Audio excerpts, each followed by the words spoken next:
Hello అండి అందరికీ ఈరోజు హెయిర్ కేర్ గురించి ఒక టిప్ చెప్తానండి. హెయిర్ మంచిగా గ్రోత్ అవ్వడానికి, బ్లాక్గా ఉండడానికి, సిల్కీగా మంచిగా మెత్తగా ఉండడానికి ఒక టిప్ అండి. ఏం లేదు, ఫస్ట్ కొన్ని తులసి ఆకులు, తర్వాత కరివేపాకు, గోరింటాకు, అందులోకి అలోవెరా జెల్ అండి. ఇది ప్యూర్ అలోవెరా దొరికితే తీసుకొచ్చుకొని ఇలా జెల్ చేసి పెట్టుకున్నానండి. తర్వాత నైట్ నానబెట్టిన మెంతులు, కొంచెం పెరుగు, తర్వాత కొంచెం నిమ్మకాయ పిండేసి దీన్ని మంచిగా పేస్ట్ చేసుకోవాలండి. ఈ పేస్ట్ని మన తలకు అప్లై చేసే ముందు మనమైతే ఇది వరకు మీకు ఆదివాసీ హెయిర్ ఆయిల్ చూపించాను కదండి.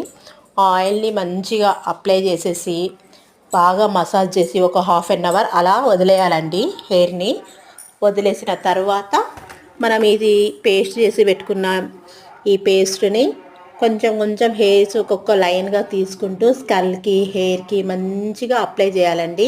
మంచి ప్యాక్ వేసేయాలి, అసలు హెయిర్ కనబడకుండా ప్యాక్ చేసేయాలండి. చేసేసి ఒక 2 అవర్స్ తర్వాత తలస్నానం చేస్తే మన హెయిర్ మెత్తగా, షైనీగా, సిల్కీగా చాలా బాగుంటుందండి. ఈ టిప్ నచ్చితే లైక్ చేయండి, షేర్ చేయండి, సబ్స్క్రైబ్ చేయండి.